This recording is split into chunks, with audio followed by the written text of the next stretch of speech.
కాలగర్భంలో కలిసిపోయిన ఓ అద్భుతం. చరిత్రకారులకు సైతం అంతుచిక్కని రహస్యం. మంటల్లో కాలిపోయి చరిత్రలో తెరుమరుగైన సజీవ సాక్ష్యం.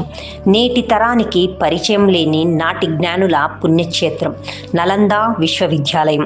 కాలంతో పాటు వెనక్కిపోయిన నేటి ప్రధాని మోదీ చలువతో పునర్నిర్మాణానికి 17 దేశాల భాగస్వామ్యంతో 2010లో బీజం పడింది. నిర్మాణ పనులు 2017లో ప్రారంభమయ్యాయి.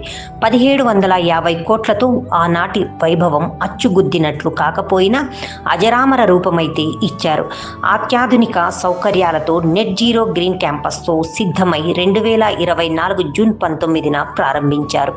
5వ శతాబ్దంలో ప్రారంభమై 12వ శతాబ్దంలో ధ్వంసమైన నాటి నలంద స్థానంలోనే నేటి సరికొత్త యూనివర్సిటీ ఏర్పాటు చేసి జాతికి అంకితం చేశారు. నేటి తరానికి అస్సలు తెలియని నాటి అపురూప చరిత్రను జీ న్యూస్ మరోసారి తట్టిలేపే ప్రయత్నం చేస్తోంది. ప్రతిరోజు దీనిపై సమగ్రంగా అందించడానికి గర్విస్తున్నాం. Exclusive on Zee news.